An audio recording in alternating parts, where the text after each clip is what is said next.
Hello, and welcome to the Dissonance Podcast, where we have pro-social conversations about how we can strive for a world in which freedom and reason are at the forefront of all human society.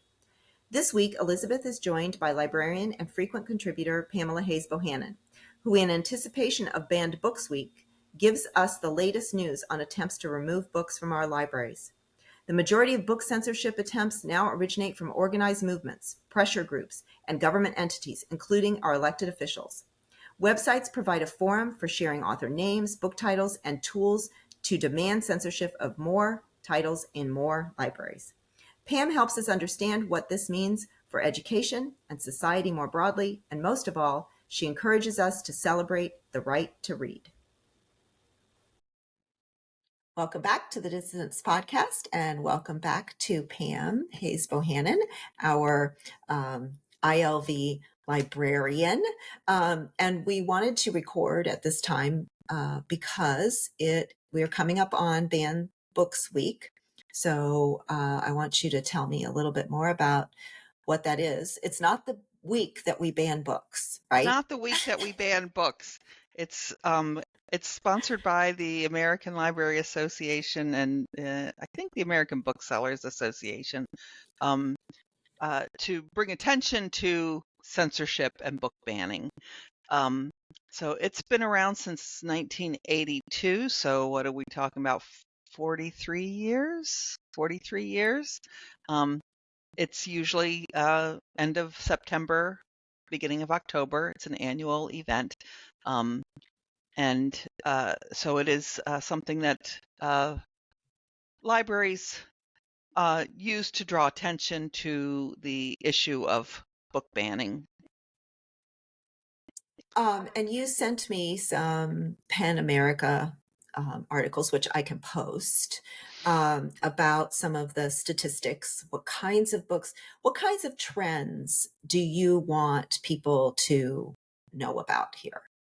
So right now, the trend is to target books that have characters who are marginalized in some way, LGBTQ characters,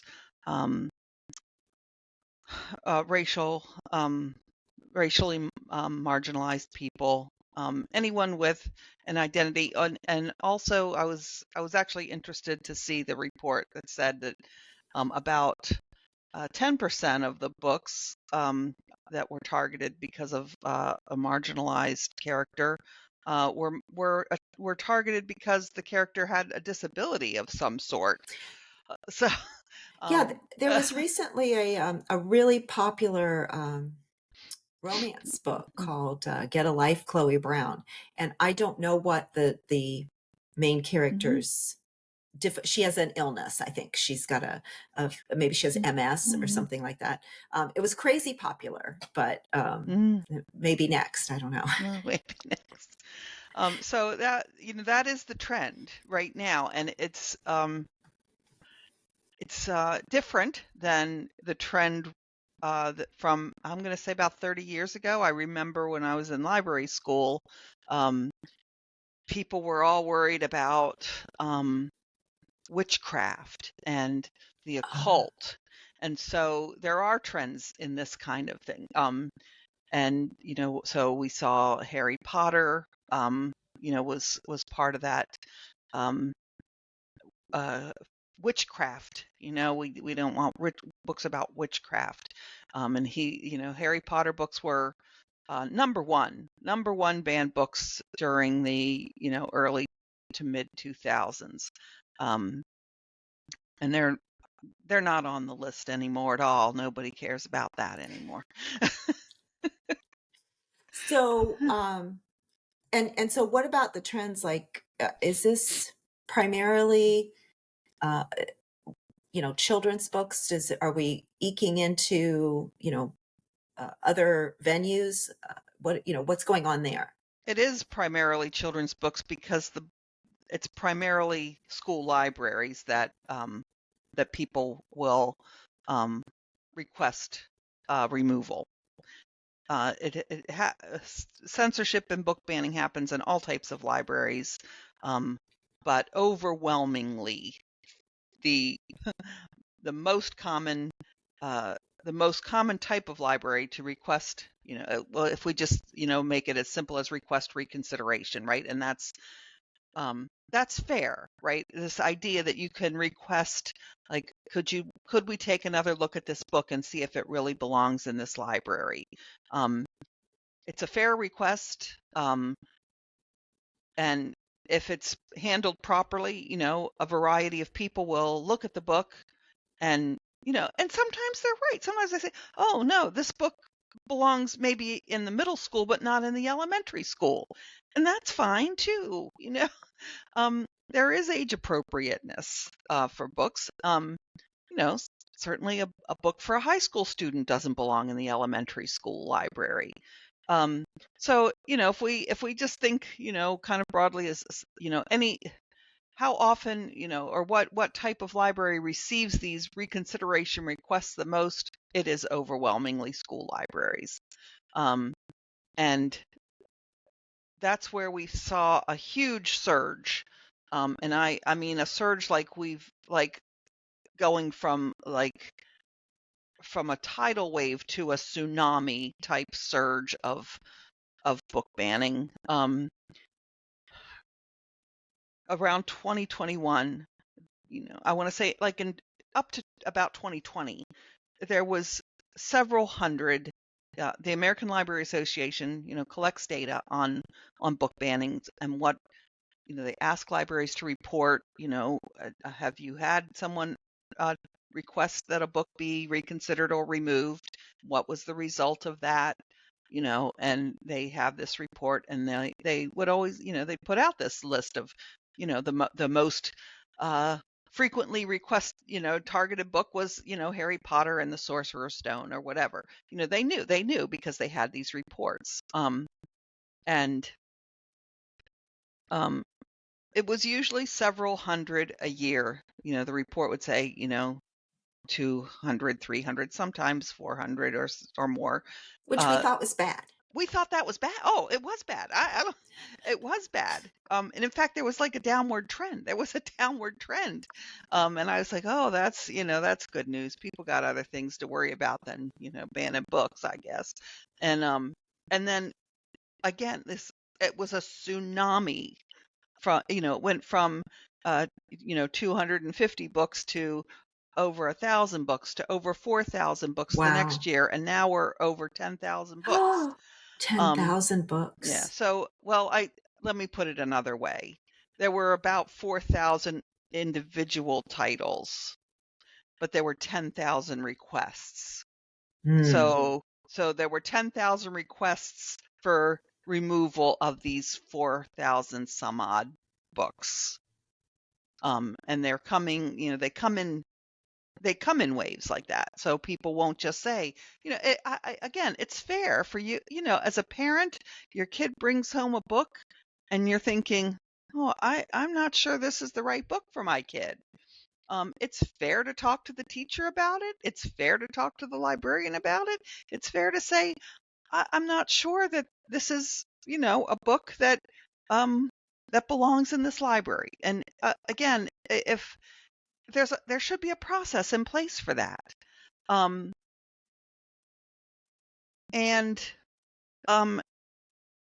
all of that is okay. As professionals, we can handle those kind of things. But what happened instead was people just said, here's all the bad books. And how are they learning what the bad books are? I mean, are these people going to their children's elementary school and perusing are they spending a week in the children's library to look at all those books?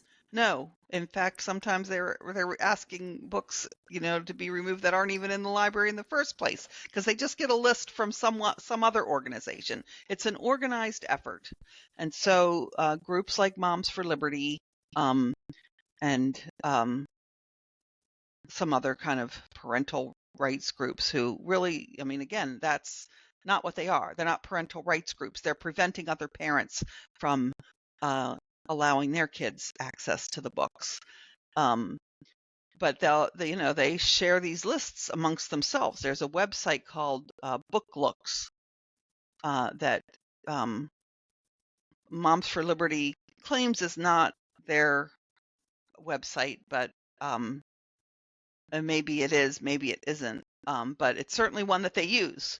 And again, when I looked at Book Looks the first time, I thought, well, I mean, they are perfectly within their rights to put up a website that says, here's the name of the book, here's the author, here's what it's about, and it's got graphic violence, it's got sex, and if an individual parent wants to look at that and make a determination for their own child whether or not to read that book, I've got nothing to say about that. I mean, it's the same way that, a person can determine whether or not they want to take their kid to a particular movie because they have the information about what the content is. And let me just say, I don't think books should be rated. I don't think movies should be rated. I think they should just have, I think people should just be able to find out, there should be synopsises of the library, of the book or the movie, and, you can decide for yourself whether it's something you want to watch or whether you want to take your kids based on, what you can learn from it. So, this website Book Looks, again, and it's certainly within their right. That's a free speech issue. You can put up a website and say, this book isn't good for what I actually have nothing to say about that. That's right. That's your right to make, to tell people what you think about what you think about it's a book review. Right. It's a version of a book review. It's a book, exactly. Yeah. But it is being used as a place for I'll just say book banners for book banners it's to go. It's a place for them to go. Say, I haven't banned a book lately. Like, what can I complain about? If it's on if it's on here with, and they rate them. Like if it's, I don't know, if it's got a good rating, then it wouldn't be one that you would, probably target. They rate them, and so. But is it moving now? Are people getting? Have they been successful? Are they are they getting it done? Whatever that means. Yes, and it's gone on to create a chilling effect. That's something with this chilling effect. It's one of those words that I get kind of tired of hearing, but it is what's happening. It's what's happening, and once I understood what it meant, I thought, well, people need to understand that is what's happening. Is that they are being successful in having books removed from libraries and influencing other places to do the same. I mean, we read the article about Florida, kind of in this, they call it the blueprint, like other conservative organizations are using it to, say, oh, we should do the same thing in Texas. We should do the same thing in Utah. So it's not just the school libraries, but, just if a teacher has a rack of books in their classroom, for kids to read when, they're done their work and, they're waiting for the next thing, those need to be, shut down because we can't know whether, those books are appropriate or not because I remember when we were in school, of course, there were just books, and if we were finished with our homework or whatever, and there were like things that we could just, we could just go get a book, but apparently, you can't do that anymore. One of the things I thought was interesting from that Florida, the blueprint state, article from June, it was just June of this year, was even in this state that is, districts, so school districts with full library access as a default where the opt-out is available. Okay, so only one school district had more than, you know, 90, they had like just a few, more than just a few people. So 41 of Florida's 67 school districts responded to public records request. Among those 41, the opt-out approach has become the most popular. So that means that students get access to the library, right, unless the parent sends a thing. Okay. For those using opt-out policies, 19 of the 35 schools reported that 100% of students maintained full access. Additional 15, 95 to 99%. So we only have like one school a little bit lower than 95%. So now that's the opt-out version. There's another version, but you say, okay, oh, we're protecting, like you said, say Moms for Liberty or these kinds of groups are saying, oh, we're protecting kids. And as you, I think, rightfully point out, no, you're actually preventing parents from, their own liberty, right? And shown by this, right, that most parents, The almost, vast majority, I mean, right? like, yes, overwhelming majority are saying, Overwhelming majority. yes. So then you get to the other where you have to opt in. Okay. Only 6 districts reported using an opt in. So, and so in 4 of the 6, over 90% of the forms submitted by parents opted for full access. In 2 districts, 80%. So, you have to account in both of these for people who just like lose the form. It's like, the kid tries to use the library and it's like your mom didn't return the form, just like any other, And we thing. can assume then that those parents don't care either. Right. They don't. Right.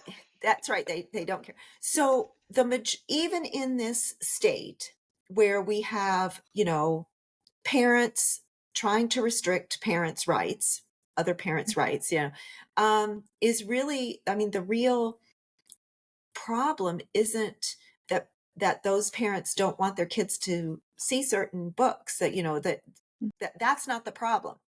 But we do have, issues then where, like you said, we've got librarians and school districts and teachers on edge, right? I mean, you and I, Right. we were both, you're lucky you're retired, but we felt this at the university level. And we weren't really, there wasn't a active censorship program at our university library, or we weren't necessarily feeling the pressure like that, and yet we felt pressure. We knew it was there. So I can't imagine the stress of this being a school librarian or a elementary school teacher. Right. And so this is where, we see the chilling effect, because there have been some astounding successes in intimidating librarians, with, this is something like they need to make somebody into a scapegoat, or it's not really a scapegoat, but an object lesson, right? They've made enough school librarians into object lessons. There was a Martha Hickson in New Jersey and Amanda Jones, I want to say Alabama, somewhere in the deep South, who were so severely targeted, and their children were threatened. I mean, these are people who purport to say they want to protect children, but they're threatening the children of these educators. So that's just a lie. They're not here to protect children. Yeah. Well, that's what we saw at the college level too, right? We want to protect the college students, and so we're going to attack college students. We definitely we were. So both of these librarians have been very brave about speaking up about their experience. But they both now have like PTSD. They they have very similar experiences with just night after night after night of not sleeping, and online name calling, and well beyond name calling, death threats, fear for their families. So that the campaign worked on these two people, and they're not the only two. There are plenty of others. But that's the object lesson for all the other librarians. Then they become afraid, right? They might quietly remove a book without even getting a request for reconsideration, right? I don't need anybody coming after me over this one. Because they know what the lists are that are being, like, oh, we do have that book in our library, and I don't need this, so it might be quietly removed. It might just not be purchased in the first place. That's probably more likely happening. That we Didn't you we talk to me once before about aggressive weeding? Oh yeah, so right, this was something I remember. Oh, so this was because of J.K. Rowling's I think this is where it came from. J.K. Rowling, because she came out kind of with these anti-trans very transphobic comments, and so where she was the darling of the gay community for telling us that Dumbledore was gay, suddenly the queer community turned against her, understandably. I don't blame them. I mean, But again, they don't have to read it now. they don't have to read it. Sorry you read it before that you right. knew that. But but I mean, also, if you read Harry Potter, and I like Harry Potter, I think they're good stories. They were popular for a reason. There's certainly witchcraft in them, and if you want to critique the book based on witchcraft, you go right ahead, because that's in there. Yeah. As far as I'm concerned, the overarching themes of those books is the triumph of good over evil. But getting back to the question, so J.K. Rowling told us, right, that Dumbledore was gay. Like, she came out for Dumbledore, right? Okay. There's nothing in the book that says Dumbledore is gay, right? And then she goes back and she says, "Oh no, but you see this I scene thought right of Dumbledore here, as gay and yeah, right? gay, and so that's why I wrote this way. I wrote it this way, right? But okay, that's the kind of thing that's really up for. Typically, it's up to the reader to make those determinations for themselves. But she was the writer, and she's telling us that's what she meant. Yeah, that's what she meant, and that's fine. But it's not explicitly in the book anywhere that Dumbledore is gay, or that I remember writing a review about the Harry Potter books, and I just called them all the I said the band of celibates who teach would be wizards and witchcraft. I mean, there's no sex in that book. There's not. Right. Heterosexual or homosexual. There's right. no sex. Yeah, no sex. Anyway, so, but then, she then came out with these transphobic statements, and then, so people started saying, "Oh, well, we shouldn't have Harry Potter books on because J.K. Rowling, said these bad things." We don't censor books based on the viewpoint of the author. First of all, we don't. You can decide. You're not going to put money into her pocket, and I wouldn't blame a person for making that decision. Yeah. In fact, I would say, if you want to read the book, it's a good thing the library has it, because the money's already. You're not putting any money into her pocket. You can read the book without putting any money into her pocket. that's a good thing, like so. But so somebody asked, in the midst of all this, controversy, like, oh well, should we be taking Harry Potter books off the shelf? I was at it was like an online library conference right after the pandemic, really hit us, and everything had to be online. And um, one of the panelists at this presentation I attended said, oh yeah, so those books, and then she listed a bunch of other ones. Again, I can't remember now what other ones she mentioned, but they should be put on a list for aggressive weeding. And so weeding for librarians means removing books that no longer belong in the library for a variety of reasons. We'll go through and take out a book. Maybe just be like, oh, so this book has a new edition out, right? So we don't want the old edition on the shelf.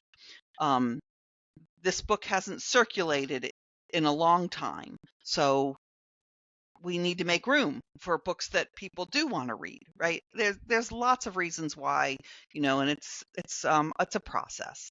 And there's which Harry Potter wouldn't fit in either one of those categories, no. For sure. People do read a lot, read them a lot. Right. And so it might get removed because, it's been handled so many times it's falling apart. But if that's the case, we'll remove this one and buy a replacement. Right. So and it, so she said, this, that they should be put on a list for aggressive weeding, so that and let me just also say, weeding, librarians don't really enjoy it typically. I was going to say, it's got to be painful. It's not just painful, it's boring. Yeah. It's boring. So, it's one of the things we'll put off as possible. And so, these books just, that when we finally do remove them, they're covered in dust, and that's another reason we hate to do it, because then it aggravates our allergies. So many reasons why we hate it. But libraries have policies about weeding. They have collection development policies about, that will spell out what kind of books we're going to get in the first place, right? So, a school library for, if it's got grades K to 3, we're going to have picture books, we're going to have easy books, we're going to have some simple chapter books, right? And maybe a few more difficult books for the third graders who read at a higher level. But we're not going to have books for seventh graders, even if a third grader has, the ability to read that. It's not the right content, right, for a third grader. So all these things are spelled out. And then likewise, the collection development policy has, and these are the books that, we're going to remove. And so maybe it's just, nobody reads that book anymore, and, or it's completely outdated. That happens a lot, like especially with scientific books. Now we know more stuff, so that book doesn't have accurate information anymore, or legal information, right? We don't want books that have outdated legal information. Those go. So when we get around to weeding, that is, right? When we get around to weeding, those books are going to go. So what she was suggesting was, like, if you have a policy that says, books that haven't circulated, at least twice in a year, that's something, sometimes there's like a minimum number of times a book needs to circulate in a year as part of the policy that, it needs to be removed if it doesn't meet that standard. This, if a book hasn't circulated in 5 years, it has to go. So what she's saying is, whatever your policy says, follow it to a T, with regards to these books, including the Harry Potter books. So if your policy says if a book doesn't circulate 5 times in a year, it needs to go, and this one only went 4, you need to be on top of it and remove it, so that you can't be accused of censorship. You're just following the policy. And this was actually it was an interesting question that so the librarian I just mentioned, Amanda Jones, she actually had she did a little self questioning, because she grew up reading the Little House on the Prairie books. And I think this might have been these might have been some of the other ones that this person said to put on for aggressive weeding. And they are beloved books, Yes. by a whole generation of people. And there is certainly plenty of things that we can critique them about, and that make like, oh, these didn't really age well. That this is these are racist comments, and we have to understand the context these things happened. I think Laura Ingalls Wilder wrote those during the Depression, so she grew up in the 1880s, if I'm remembering correctly. Yeah, it's similar to the Mark Twain argument, right? It's like this is the way that people talked amongst themselves at the time. They are period pieces, right? And I get it that if you're teaching it to a whole class, it can be fraught. That doesn't mean it shouldn't be in the library for someone to read if they want to read it. But anyway, so this librarian, she grew up, she was of that generation that loved those books. And, then she revisited them. Somebody, said something to her about them, and she revisited them. She goes, oh, gosh, they're right. They really are racist. Even though you probably don't remember any of that, right? Right. I mean, I certainly did not remember that. And so then, she kind of had this moment of self-reflection about it and thought, well, if I take them off the shelf, is that censorship? And she was able to go back to her collection development policy, and it said, if a book hasn't circulated in 5 years, remove it to make room for a new book. And in fact, nobody cared. Nobody was reading Little House on the Prairie anymore, so they hadn't circulated in over 5 years. So she said, I took them out because people aren't interested in them. Yeah. But it was hard, it was hard for her.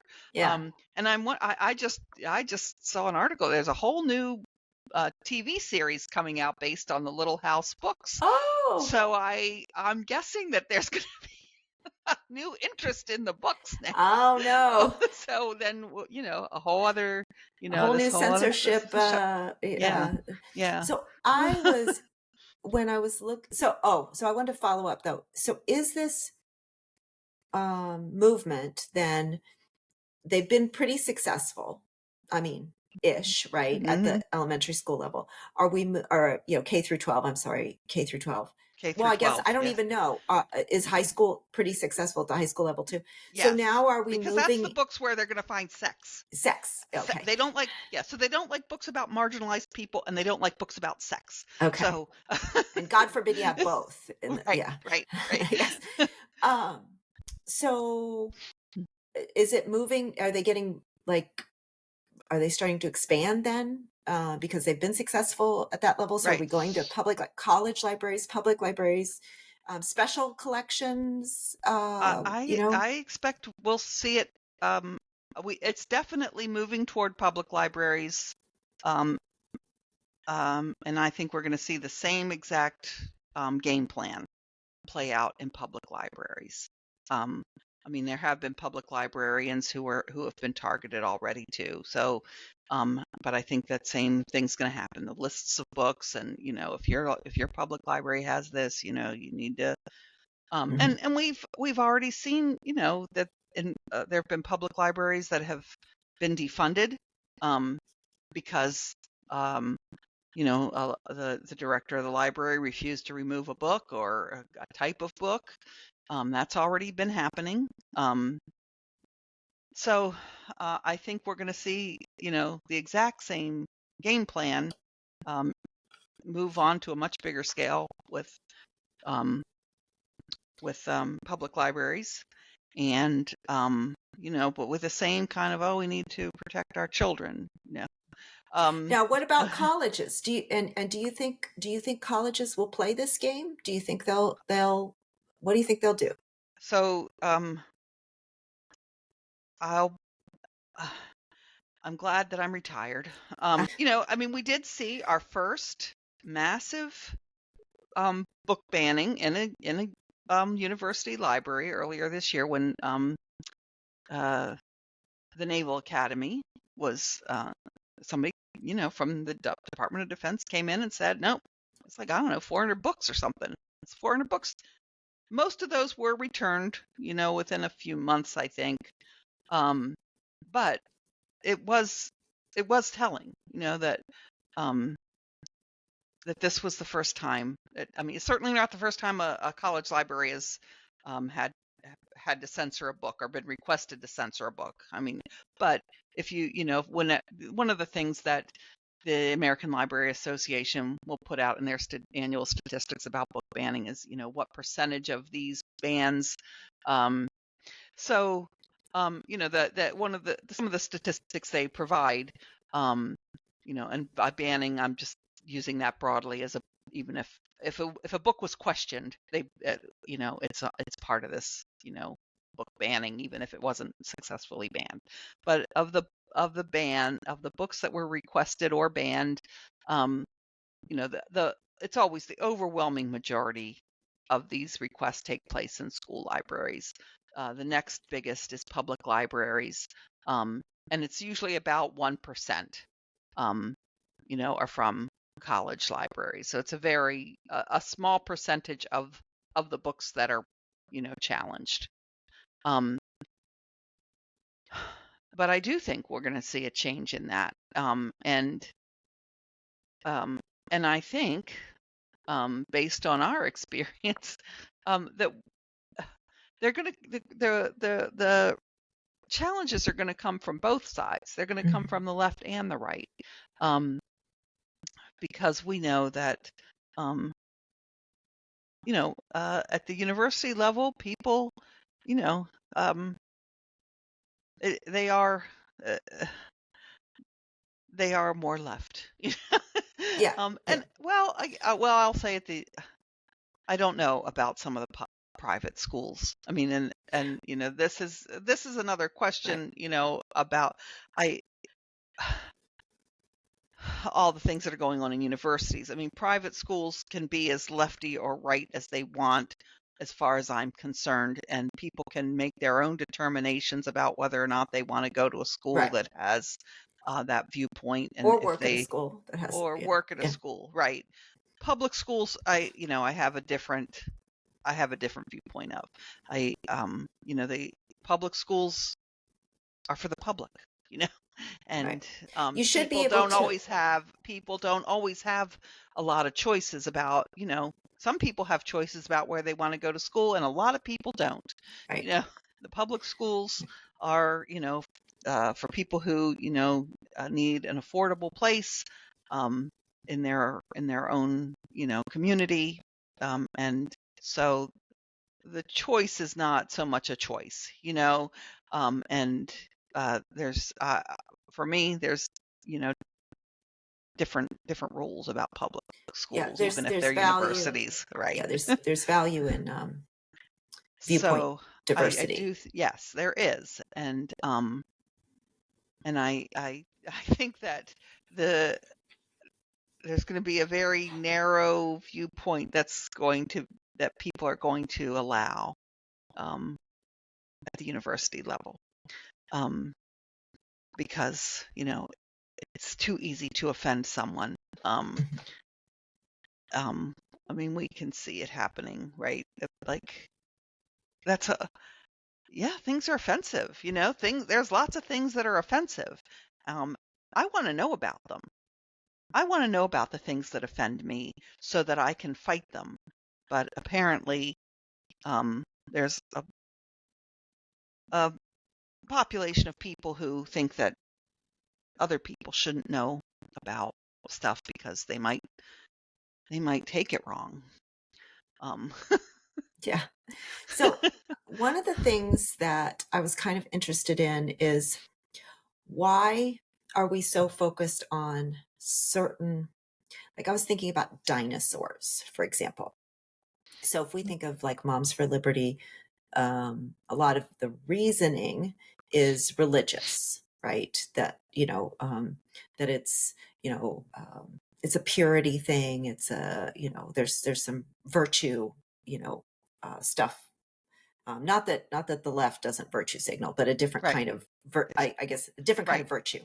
Right. Right. And so I was thinking about like, are those kinds of organizations trying to, and this would be a university thing too, that they can try Mhm. to get rid of books about dinosaurs? Because if the world started, I don't know how many years ago, 6,000 years ago, then we Something. have a Yeah. problem. We have a Right. problem, right? And I was just wondering, are we seeing that kind of or is it really just identity focused? Like, are we seeing people try to get rid of books about things that disagree with the Bible, say?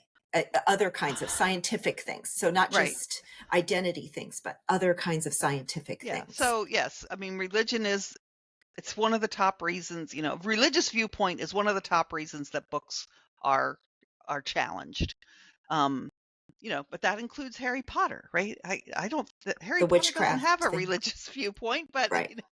apparently that's one of the reasons. So what about And science books? Are science, yeah, those I mean, it has happened. I don't think that that's what's driving a lot of it now, but I could be Mhm. wrong. It's a good question because, right, but I also know that there's the question of dinosaurs, right, and the religious, you know, trying to justify that with the stories in the Bible, right? So there's certainly, the scientific explanation, which is that, the dinosaurs are, millions and millions and millions of years old, and the Earth has been around for, a really long time, and that's why we have fossils, and, um, um, and so people who are trying to justify that with the stories in the Bible, I mean, there's several different ways I've heard it done. One is that, so if you question, well, how come there's fossils if, well, they're only 6,000 years old. That's one explanation I've heard. so, Um, Other people have said, well, God put them there to trick us so that, he could oh, find the true believers. oh, Um, and there's, another group of people who say people and dinosaurs coexisted 6,000 years ago. And that's Ken Ham, well, who has, that's the book. When I yeah, tried to look this up, that's the book that I found. And somebody had complained about it and they moved it. This was written by a librarian in uh-huh. 2020 who was saying she was expecting to get Harry Potter, Mm, Go Ask Alice. I don't mm, know what that book's about. And Are You There, God? It's Me, Margaret. But she got one for this Dinosaurs for Kids by Ken Ham. Ham, yeah. And they, as a library, they got the complaint and they decided to move it to biblical books. So it was in the science section, Right. kids science Oh, okay. section. And that was, so through this process of it being reviewed, it was moved from science to religion, Right. So that makes divine sense to law. me, Yeah. right? So Yeah. that's something that, is a common outcome if somebody asks to review a book. Oh, you know what? This book maybe maybe it belongs with, the young adult books rather than the children's books. Maybe it belongs with the religion books rather than the science books. I mean, and if, librarians, they get a lot of books and they They don't read them all. Librarians don't read all the books. We rely on reviews, right? And especially like if somebody said, "Oh, can you buy this book?" Or maybe they donated it. Maybe it was just in a Yeah. donation. We don't, Yeah. Oh, dinosaurs for kids. Okay, well, kids are always asking about dinosaur books, so yeah, we never have enough of those. Um, I can imagine that it just got labeled, with the rest of the dinosaur books, Yeah. Yeah. and then when somebody questioned it, like, oh yeah, that went in the wrong place. You're So right. that was an example of a good, Yeah, like right, of the process. right. I You mean, know. I one of the things I questioned one time was, the story, the Amityville horror, um, uh, which, it was, um, the book was written as like this thing happened to this family, you know, when they bought this house. Um, and the movie was, you know, oh yeah, this movie, it's based on a real true incident, and then years later, the family comes out, no, we just made all that up to make money, good for Mm. you. You made a lot of money. You made a lot of money. That was really well done. So now that we know this, I mean, we have the Amityville horror in the college library, or at least, we did when I last time I checked. And it was in with the paranormal, nonfiction, which is where you typically expect to find it. But now that we know it's a big fat lie, should we move it to fiction? Yeah. Yeah. Yeah. um, it's a good question. I don't know. I mean, I can imagine different libraries will have a different Yeah. a variety of Because different answers to that. Some yeah. might say, yeah, well, we shouldn't have this book at all anymore. I don't know. I don't, It's I can't make it a decision for every library, but right. it's Right. something that, these are questions that librarians deal with all the time. A book on managing a chemistry lab. Does that go with science or does it go with management? Depends. Depends. Yeah. We think of the Dewey Decimal, and I think maybe that's part of the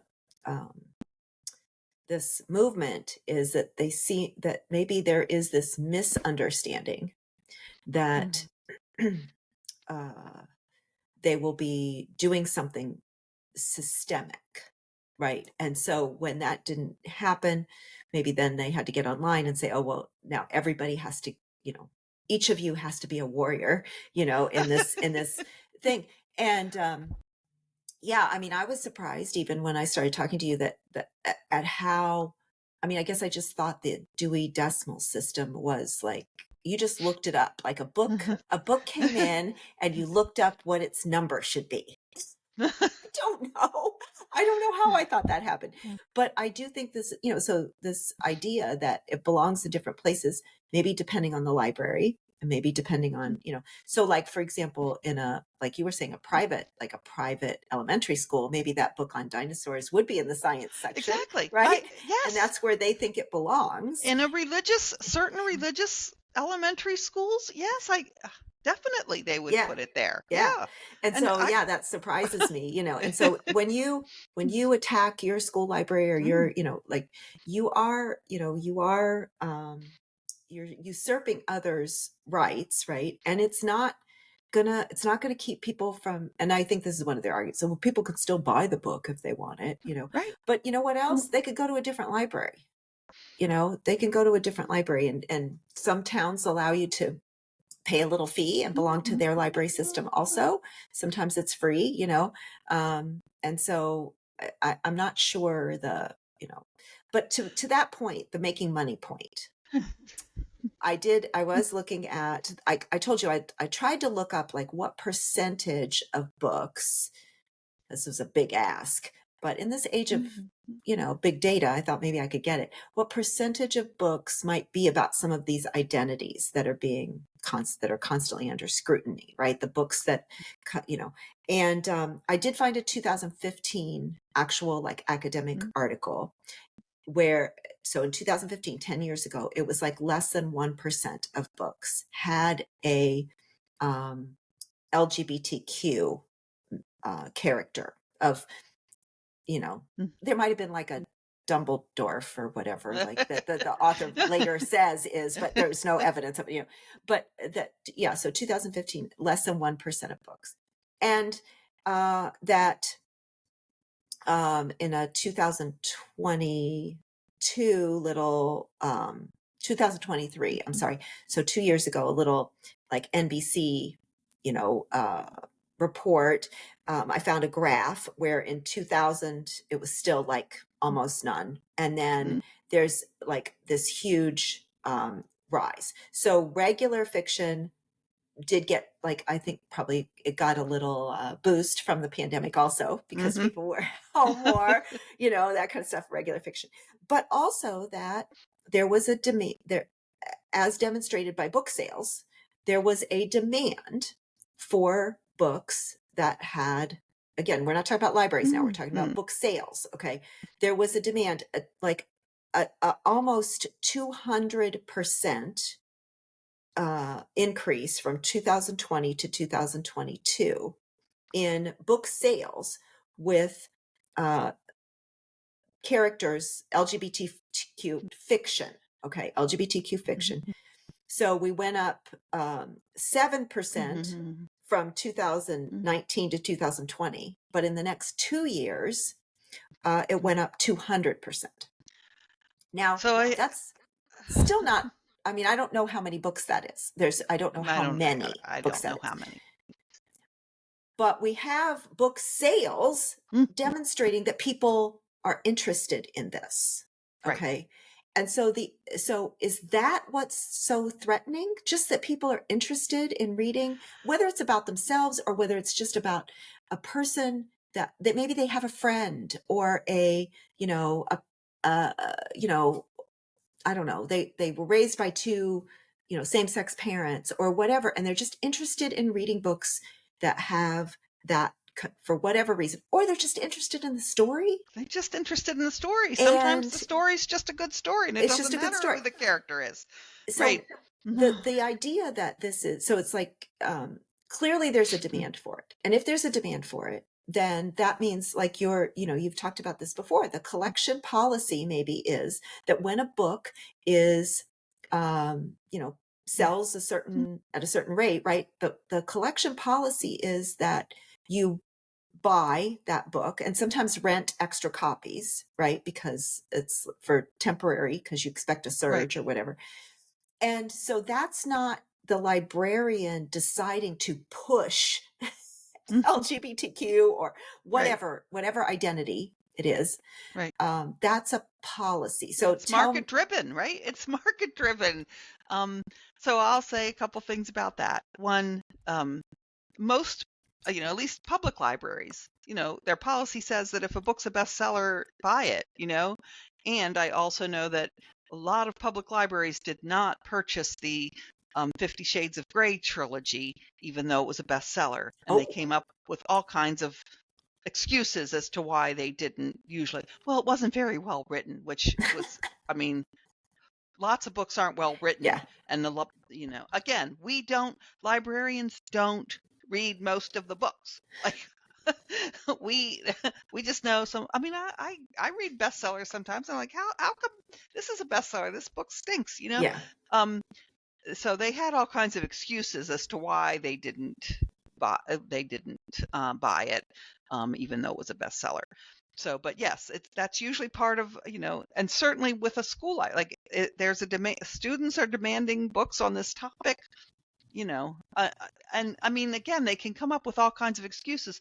Well, we only buy things that support our curriculum, and none of the teachers are teaching this theme. They can always come up with something. And it's,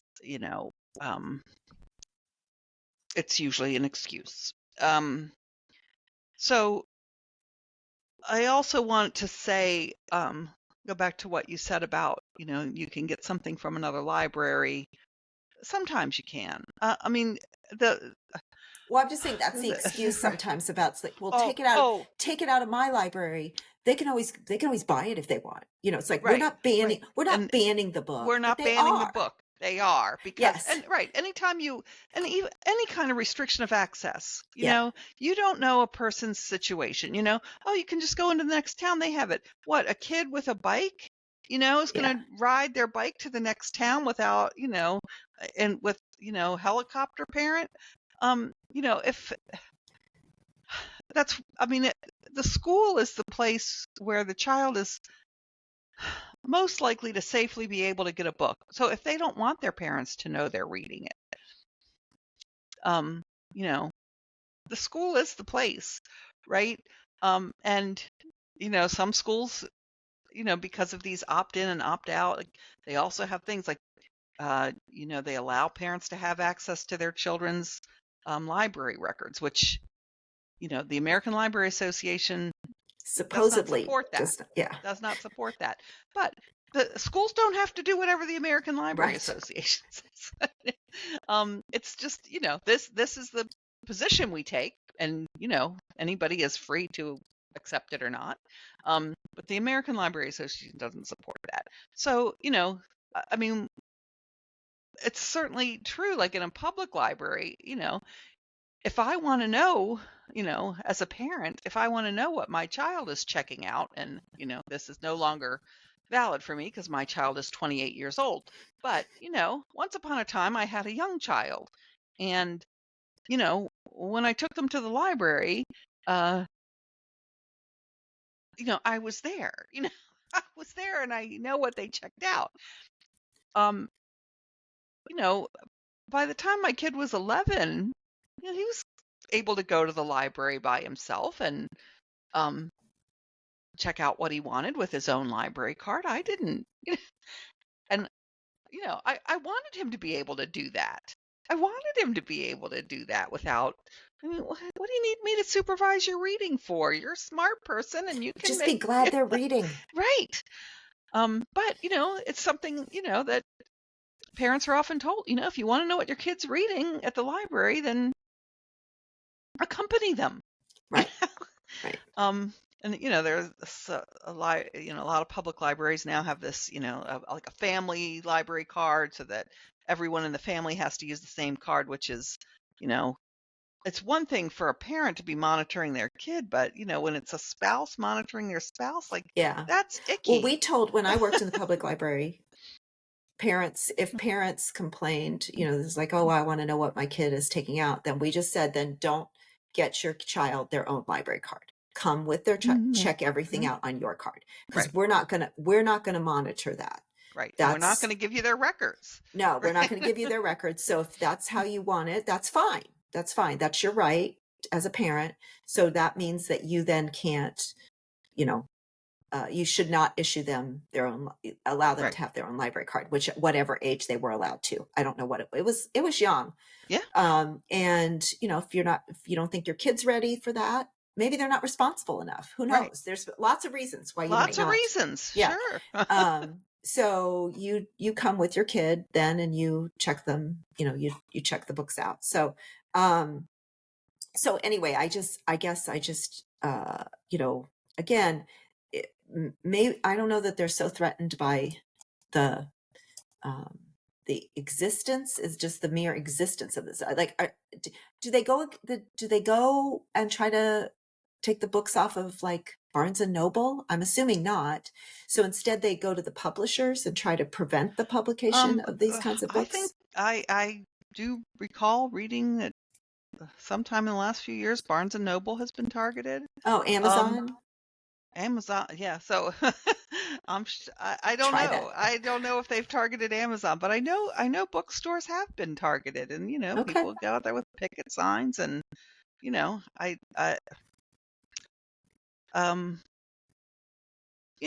even if they're just questioned, that's something to be concerned about. Mm-hmm. Especially now. Right. Yeah. And I mean, right, if the bookstore, is getting questioned, they know. They read all the same stories about the librarians getting death threats. I mean, like, oh, well, if all I have to do to avoid getting a death threat is not, stock this book, then I'm not going to stock it. You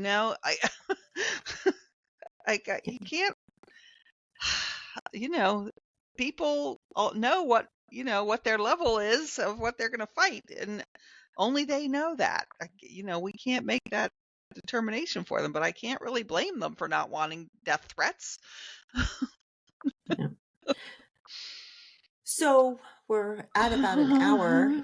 Is there anything that we didn't cover that you want people to know about not just Banned Books Week, but banned books in general and censorship?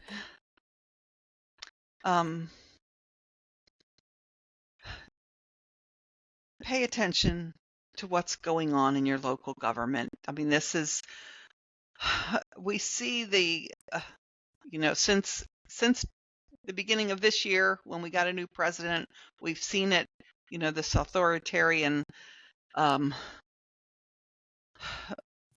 level of censorship. But it's been happening for a long time. And being involved in, what's going on in your own community, it's important to follow that.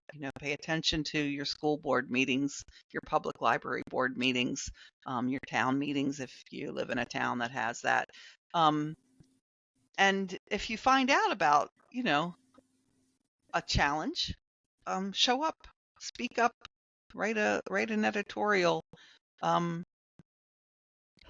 You have a voice too. You have free speech rights for now, anyway.